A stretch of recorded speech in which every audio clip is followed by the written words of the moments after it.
एक दिनचर्या कोई पकड़ लीजिए, एक आज्ञा पालन कीजिए। अगर 100 आज्ञा ना पालन करने की सामर्थ्य आ जाए तो बताना, एक कोई आज्ञा पालन कर लीजिए, वो 100 आज्ञा पालन, और एक आज्ञा उल्लंघन कर दीजिए, 100 आज्ञाओं से आपको नीचे गिरा देंगे।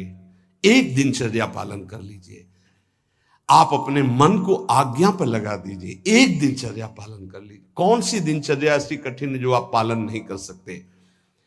मैंने एक यूरोप का आदमी था, वो बहुत अमीर था। वो मरते समय घर वालों को कहा कि मैं एक वसीयत लिखा है, वो मुझे पढ़ने को मिली उस दिन। पूज्य नारायण स्वामी जी कह रहे हैं, उसमें कोई रुपया पैसा की वसीयत नहीं थी। उसने एक बहुत मोटे अक्षरों में शब्द पूरा खाली, पूरी डायरी खाली, केवल एक शब्द, और कहा मैं ये वसीयत आप लोगों को लिखकर, time is money in the world. सही शब्द है कि गलत है? वो वर्ड होगा, हाँ, क्योंकि ज्यादा पढ़े लिखे। Time is money in the world. दुनिया में सबसे बड़ी संपत्ति समय है। दुनिया में सबसे बड़ी संपत्ति समय है। जब से मैंने ये पढ़ा तो इस दास ने समय की सदैव कद्र की है, हर समय को सार्थक किया है। या निरर्थक करने में समय की सार्थकता समझ रहे हैं। निरर्थक सोना, निरर्थक बातें करना, बिना भजन के जो सेकंड गया व्यर्थ गया। बहुत सुंदर बात है। जिसने समय की कीमत पहचान ली वो सबसे बड़ा संपत्तिवान। Time is money in the world. संसार में समय ही सबसे बड़ी संपत्ति है। समय की सदुपयोग वृत्ति, राधा राधा राधा राधा, इसको पाबंदी में बांधिए, तुम्हारा लोक परलोक दोनों सुधर जाएगा। समय को एक, इस समय ये, इस समय ये, इस समय ये, इस समय ये। परसों जब इसी का सत्संग हुआ था तो ये हुआ था कि यदि आपने किसी को 5 बजे का समय दिया तो 5 मिनट पहले पहुंच जाइए। ये साधक का लक्षण होता है। अगर 3:30 बजे से वाणी पाठ होता है तो आपको यहां 3, सवा 3 बजे ही उपस्थित हो जाना चाहिए।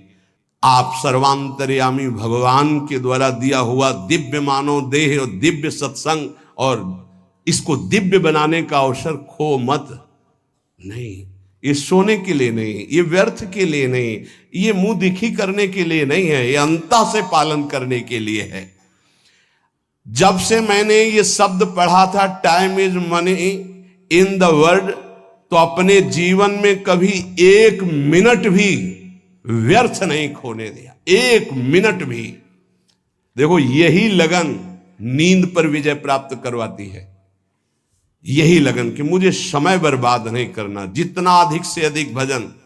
पता नहीं आज शाम हो कि ना हो, हम क्यों अपने इस दिव्य समय को नष्ट करें।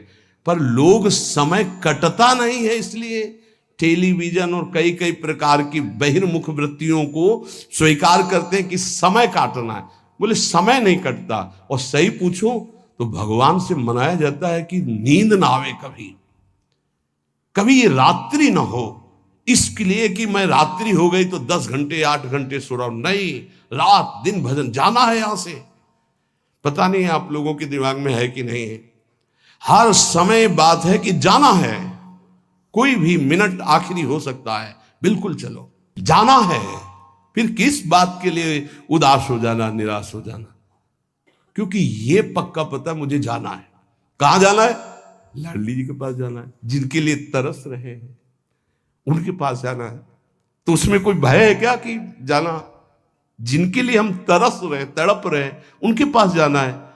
जहां अनंत जन्मों से बिछुड़े वहां जाना है। कोई आश्चर्य की बात है, कोई दुख की बात है, कोई घटना की बात है, और जाने का ये बुलावा है। एक माई है, भयंकर कैंसर से पीड़ित है। मुस्कुराहट के सिवा कभी हमने उसके मुख में उदासी नहीं देखी। जब प्रणाम करके बाद, बहुत कृपा है लाडली जी की, बहुत कृपा है गुरु जी की, यह जीवन है। आपके अंदर अगर थोड़ी देर सोचो कि कैंसर की रिपोर्ट आ गई, अब कैसा लगेगा? कैसा लगेगा? बोले भगवान ने हमें क्या दिया है? थोड़ी देर आंख बंद करके सोचो, यदि तुम्हारी आंखें ज्योति रहित हो जाए तो कैसा लगेगा? घबराहट पैदा हो जाएगी। आप देखो, अभी आंख बंद करो, सोचो अगर ये सदा सदा के लिए ऐसी हो गई तो भगवान ने कितनी कृपा दी। तुम सुन सकते हो, बोल सकते हो, देख सकते हो, सूंघ सकते हो, चल सकते हो, अभी स्वस्थ हो। समय की कदर करो, नहीं ये समय निकला चला जा रहा है, ये वापस नहीं आने वाला। और स्थिति ऐसी बना लो कि हर स्थिति में तुम्हारा मंजीरा बजने से रुके ना। पक्का जब भीषण कष्ट की स्थिति थी तब भी कहते थे व्हील चेयर में बैठा लो, हमारा नियम है इस समय बाहर निकलकर 4 चक्कर लगाना, आप लगाओ चक्कर। नहीं ऐसे नहीं बैठा लिए, हमारा नियम, और जो नियम है उठाओ हमको, टांग के ले चलो, हमारा शरीर का संस्कार करो वैसा चलो, टाइम बाय टाइम। ये क्यों हुआ? बचपन से इसका अभ्यास और भगवदाश्रय। इसीलिए सबसे प्रार्थना करते हैं, ये किसी एक के लिए नहीं है। व्याधि मंदिरम शरीरम व्याधि मंदिरम, कौन सा देवता प्रकट हो जाए? किडनी फेल कर, कितने प्रकार के रोग हैं भैया। और एक बार जहां रिपोर्ट आई कैंसर, खत्म खेल, भजन साधन सब खत्म, चेहरे का रंग बदल, दिल बोले ब्लॉक हो गए इस दोनों नसें। अब वो परेशान है, अरे ब्लॉक नहीं, फेल हो जा पास हो जा, इसमें क्या जाना। राधा राधा हर समय तैयार है, जैसे आर्मी का जवान तैयार रहता है बॉर्डर पे कि कहीं से भी गोली आ सकती है, ऐसे बिल्कुल तैयार रहो, पक्का तैयार रहो। बार बार कह रहे हैं सावधान, समय की कीमत को पहचानो, हर श्वास में राधा राधा। एक हित धाम में आए थे, बोले अब बस वृंदावन आ रहा हूं, तो अचानक श्री जी की कृपा से दृष्टि में हमका, आप जाइएगा मत, अब यहीं रहिएगा। बोले नहीं अभी कुछ बेचने को रह गया, बेच करके बस फटाक से आया। हमका पता नहीं भगवान की क्या लीला है, हमारा मन कह रहा है मत जाइए। बोल नहीं महाराज, अभी जब कई महीना नहीं आए तो परिचय के जो आते थे पूछा, तो उन्होंने बताया उनका एक्सीडेंट हो गया, कई जगह से उनके अंग टूट चुके हैं वैसे। फिर जब आए थे तो एम्बुलेंस में आए थे कई महीने बाद, तो रो रहे थे। हमका भगवान प्रारब्ध टालना चाहते थे पर प्रारब्ध प्रबल हो गया, आप आज्ञा पर महत्व नहीं दिए, और वो ऐसी परिस्थिति अब कभी नहीं आ सकते। बड़े स्वस्थ और चलते फिरते, सूचना मिली कैंसर, 2 महीने में हालत खराब, पर वो तो समर्पित थे, तो यहाँ वेदांत हॉस्पिटल में आके धाम बेसरी। कुछ भरोसा नहीं इसका, जो बहुत अकड़ के चल रहे हैं और लंबा समय इतना कमा के रख दें कि 7 पीढ़ियां तक खाती चले जाएं। बड़ा व्यवस्था के ऊपर व्यवस्था, ये नहीं सोच रहे यहां से जाने की तैयारी हम क्या कर रहे हैं। नारायण स्वामी जी कहते हैं, गोस्वामी तुलसीदास जी महाराज के दोहे हम अपने जीवन में सामने रखा है, आप भी सुन लीजिए। सत्य वचन आधीनता परतीय मातु समान, इतने में हरि ना मिले तो तुलसीदास जवान। मैं इस बात की गारंटी लेता हूं कि यदि आप वाणी से सत्य बोलेंगे और भगवान की अधीनता और पराई माता बहनों के मात्र दृष्टि से, तो तुम्हें भगवान मिल जाएंगे पक्का। इतने में ना मिले तो इसकी जमानत मैं लेता हूं, गारंटी मैं लेता हूं, निश्चित भगवान मिलेंगे। मैंने बहुत इस दोहे को सामने रखा है, सत्य वचन और भगवान की आधीनता और परती मात समान, इतने में हरि ना मिले तो तुलसीदास जमान। आधीनता का साधन एकमात्र भगवान का दृढ़ भरोसा। जब मैं गोमती नदी के किनारे भजन किया, नारायण की आज्ञा से, अलग अलग आज्ञा होती जाती थी भगवान की, तो वहां से चाहे वो हिंदू हो, चाहे वो मुसलमान हो, चाहे ईसाई हो, कोई भी निकले, हमको सबको नारायण दिखाई दे, सब में नारायण दिखाई देते थे। सबकी चरण रज माथे पे लगाता, सबकी चरण रज माथे पे लगा। अगर कोई इस साधन को कर ले तो बहुत जल्दी देहाभिमान गलित हो जाए। पूज्य राधा बाबा जी ने भी वर्णन किया कि मुझे और किसी से द्वेष नहीं था, अंग्रेजों से द्वेष था, क्योंकि इन्होंने जब हमारे देश पर अधिकार किया तो बहुत अत्याचार किया। उसमें पूज्य बाबा भी देश स्वतंत्रता के उसमें जेल में गए थे, तो उन्होंने देखा था कैसे भारतवासियों के साथ बर्ताव होता है। बूटों में कीलें गड़ी हुई थी, बाबा के जीवन चरित्र में पढ़ा तो जो उनके सामने सर न झुकाता, गिरा के छाती की पसुरियों पर ऐसे कूदते और बड़ी बुरी दशा से उसको मारते थे।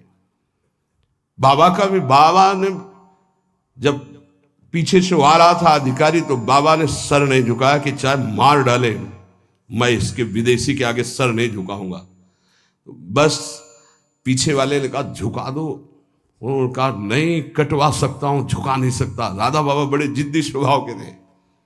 इतने में जो ही नंबर बाबा का आया वो सामने आने वाला था तो ऑफिस में कुछ ऐसा बड़ाम से हुआ, क्या हुआ भगा। तो उस दिन फिर दूसरे दिन ट्रांसफर हो गया दूसरी जेल। तो बाबा को बहुत घृणा थी, गोरा देखते ही अंदर से उनको जलन पैदा हो जाती कि हमारे हिंदुस्तानियों पर इतना अत्याचार करने वाले ये। अंदर से आया कि भगवान की प्राप्ति करनी तो अजात शत्रुता आनी चाहिए, ये ठीक नहीं। तो गंगा के किनारे घाट पे बैठ जाते और जब कोई जैसे अंग्रेज निकलता तो चरण धूलि माथे पे लगाते, वो कोई पैसा चढ़ा देता तो छोड़ के चल देते। तो एक दिन जब भगवान ने देखा कि अंग्रेजों के प्रति घृणा खत्म हो गई तो एक अंग्रेज आया और बाबा की जो भद्र करवाई हुई सर थूक दिया उनका। तो उनका गोरे ठाकुर अब ईर्ष्या आपसे या द्वेष आपसे या घृणा नफरत नहीं हो सकती, आप ही हो। बस अंदर से वृत्ति गायब हो गई और हुआ काम हो गया, अब मुझे इसकी जरूरत नहीं। तो यहां ये कह रहे कि दास ये कहता है कि यदि सबके प्रति, देखो महापुरुषों के वचन है, यहां अगर परम पद में आरूढ़ होना है, भगवत प्राप्ति करनी है तो सर्वान वस्तुतया निरीक्ष परम स्वाराध्य बुद्धिर्मम। बहुत कठिन बात है। नारायण नारायण। एक बार दास से कोई बिगड़ा तो दास ने सर झुका दिया और कहा पादुका उतारो और इस पर प्रहार करो। फिर भी हे नाथ आपसे द्वेष नहीं हो सकता। कैसे कोई इन महापुरुषों को समझे। पैर का जूता निकालो और सिर को खूब पीटो, ये सिर भी आपका है, नाथ आप ही हो। ये स्थिति है, ये स्थिति है, नाथ आप ही हो। आज तक परिस्त्री को आंख उठाकर कभी काम भाव से नहीं देखा। क्या महापुरुषों ने करुणा करी कि अपनी स्थिति बताई। जब कभी मन ने साधन काल में आकर्षण किया तो हमने ऑपरेशन करके दिखाया मन को कि क्या है। चमड़े से ढका हुआ शरीर, मांस हड्डियां, मूत्र द्वार, मल भरा हुआ उदर में, फौरन मन भागा और नारायण की शरण में गया। ये क्यों लिख रहे हैं? साधकों के लिए। कभी कोई पाप कर्म नारायण से तब अज पा जा। आपसे प्रार्थना है जब आपका मन ऐसे करे तो ऑपरेशन करके मन को दिखाए कि कुछ नहीं है, व्यर्थ में क्यों समय नष्ट करोगे, क्यों हृदय मलिन करोगे। जो नियम तुम स्वयं स्वीकार किए हो या गुरुदेव ने दिए हो उसे कभी भी किसी भी स्थिति में नहीं छोड़ना चाहिए। चाहे सुखद परिस्थिति हो चाहे दुखद परिस्थिति हो, आप उपस्थित हैं उस समय। चाहे वो भजन का हो, चाहे वो सेवा का हो, चाहे वो व्यवहार का हो, आप ध्यान दीजिए आपको परमार्थिक बहुत लाभ होगा यदि आप ऐसा करेंगे।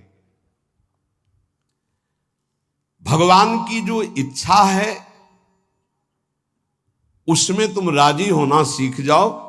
ये बात हमने एक, जैसे यूरोप की उससे ऐसे हमने एक, अब हमको तो ज्यादा अंग्रेजी आती नहीं, let the will of god be done, DONE done. हाँ भाई हम तो ज्यादा पढ़े कि जो भगवान की इच्छा है उसमें अपनी इच्छा को मिला दो। मैंने ये सूत्र अपनी डायरी पे लिखा। हमारे यहाँ चतुराशी जी में, ये तो अंग्रेजी से लिखा, हिंदी से, जोई जोई प्यारो करे सोई मोहि भावे। ये सूत्र है, अगर इसको स्वीकार कर लिए, समस्त चिंताओं से मैं मुक्त हो गया इस सूत्र से। भगवान की जो इच्छा है उसमें अपनी इच्छा मिला दो। लेकिन इतना भजन होना चाहिए कि ये पता चले कि भगवान की इच्छा है कि मेरी इच्छा है। इसमें समझना ही तो सब भगवान की इच्छा मान के फिर कहेंगे कि भगवान की इच्छा के बिना पत्ता नहीं हिलता है, तो जितना पापाचरण वो सब भगवान की इच्छा से हो। नहीं, ऐसा नहीं। इसीलिए विवेक की आवश्यकता है, मन के संकल्प को और भगवत इच्छा को देखना। कैसे जानेंगे भगवान की इच्छा है और कैसे जानेंगे मन की इच्छा है? जो इंद्रियों की विलासता का संकल्प बना करके कार्य किया जाता है वो मन की इच्छा होती है, और जो बिना संकल्प के अकस्मात, वो भगवान की इच्छा। जैसे हम जा रहे हैं, किसी को जरा सा धक्का लग गया, उसने पीट दिया हमको, ये मेरा कोई संकल्प नहीं था, या अचानक कोई ऐसी घटना घट गई, सामने वाले को दुख पहुंच गया, मेरा संकल्प नहीं था, या किसी भी तरह की कोई, वो भागवतिक होता है विधान। हम उसमें अपनी मन के संकल्प के द्वारा जो इंद्रिय जनित, वासना जनित, वो भगवान की इच्छा नहीं होती। पर इतना अंतर्मुख साधक हो तभी तो पहचान पाएगा। सारी चिंताओं से मैं मुक्त हो गया जिस दिन ये सूत्र पढ़ा।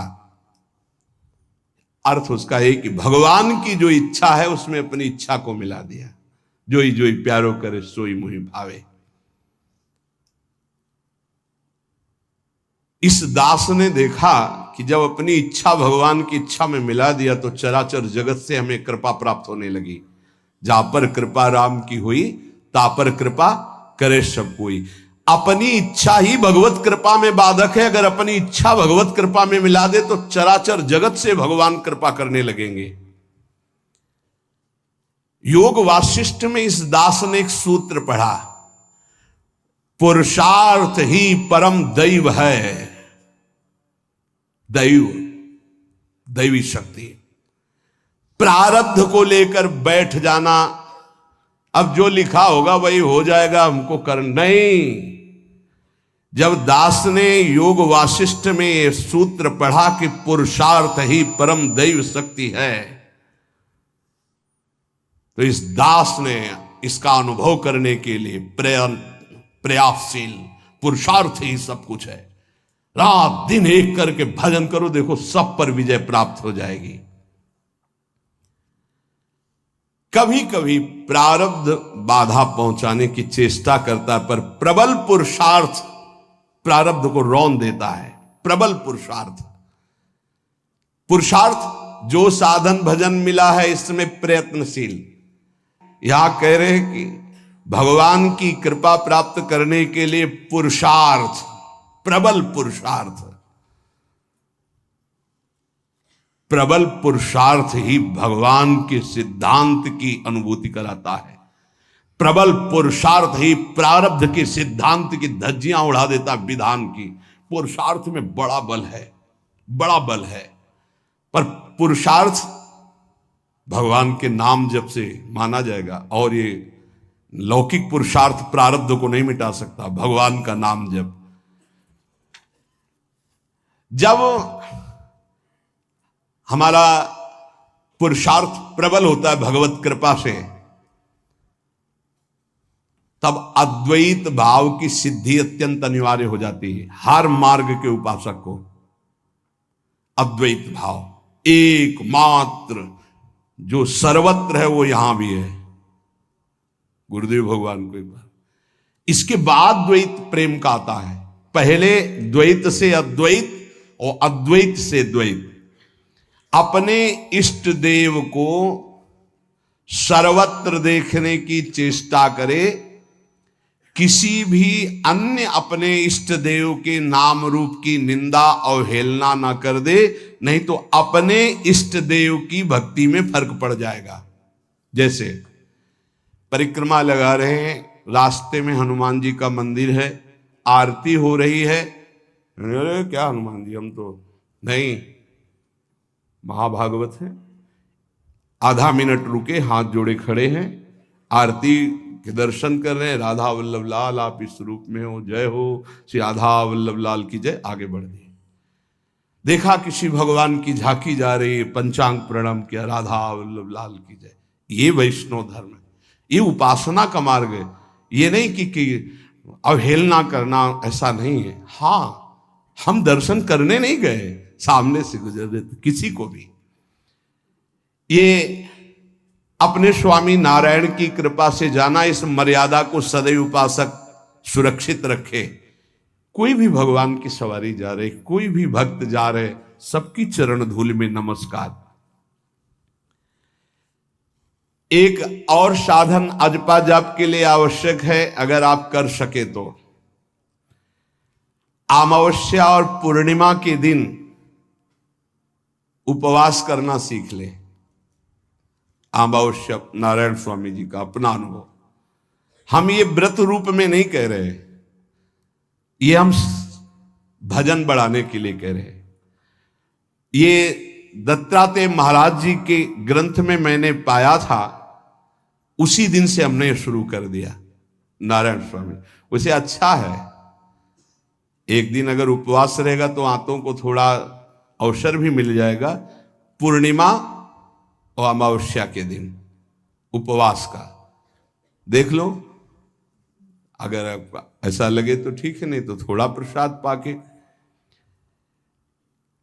गृहस्थ में अगर पूर्णिमा अमावस्या के दिन किसी तीर्थ धाम या कहीं भी जाए तो किसी का भी दिया हुआ कुछ ना खाए, क्योंकि उस दिन का प्रतिग्रह बहुत बड़ा प्रतिग्रह माना जाता है। ये जो हलवा पूड़ी बिटता है ना, वो खाते हुए रास्ते में चलते हुए मना है। अगर वास्तविक पुण्य कमाने तीर्थ यात्रा या धर्म क्षेत्रों में जाते हैं गृहस्थी में। दास को ये जब दत्तात्रेय जी की वाणी से पता चला तो जीवन भर के लिए नियम ले लिया कि पूर्णिमा और अमावस्या को भोजन ही नहीं करना। तो मुझे ये लगता है कि उपासक को भजन के लिए अनिवार्य है ऐसा करना। त्याग और संतोष ये साधु का तो धन होता है, साधक का तो धन होता है। ज्ञान और भजन ये उसका फल होता है। हर समय भजन और ये ज्ञान है कि सर्वत्र मेरे प्रभु।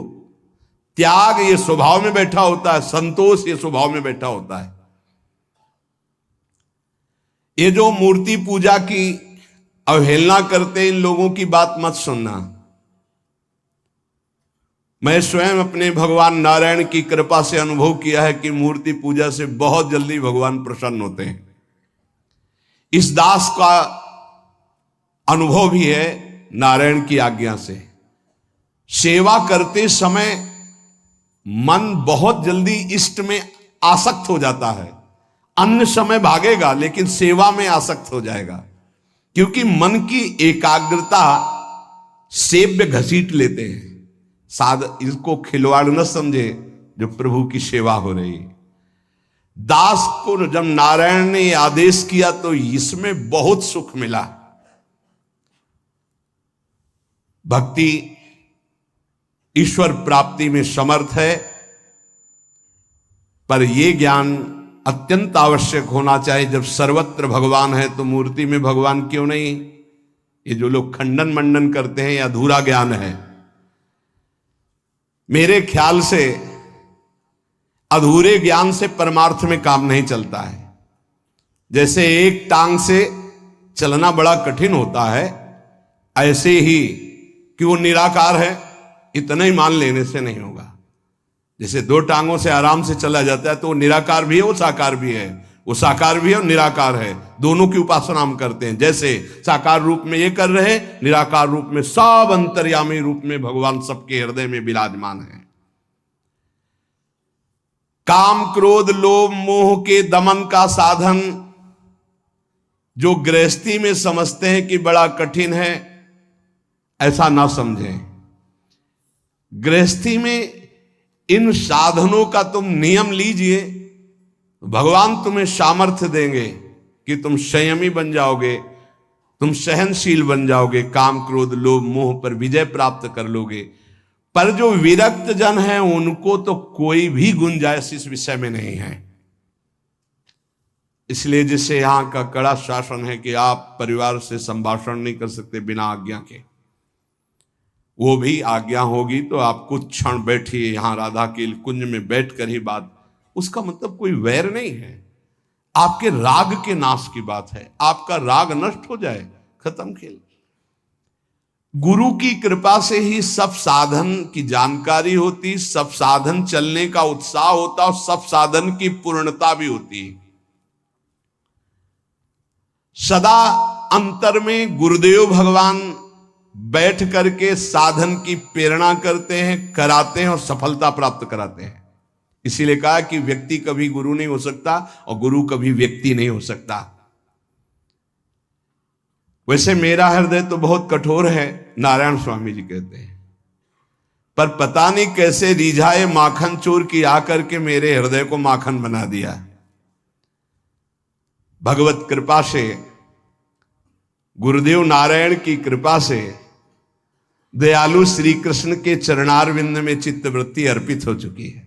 यह आखिरी उतार। अब तो दास जैसे जी रहा है वो आखिरी दोहा तुम्हें बता रहा हूं। 3 टूक कौपीन के अरुभाजी बिन नौन, रघुवर जाके उर्वश इंद्र बापुरो कौन। ये मेरा जीवन है नारायण स्वामी जी। एक रस्सी, एक टाट की लगोटी और बिना नमक की सब्जी। मेरे हृदय की स्थिति है, ना मुझे मोक्ष चाहिए, ना 14 लोकों का राज्य चाहिए, ना मुझे ज्ञान चाहिए, ना भक्ति चाहिए, बस केवल केवल सुमिरन, बस याद में उनकी डूबा रहता हूं, बस कुछ नहीं चाहिए। देखो मेरे हृदय में जो था मैंने बता दिया, तुम देखो अपने हृदय में क्या लाना चाहते हो। नारायण नारायण नारायण। नारायण स्वामी के जीवन की ये अमूल्य शब्द आप सुने।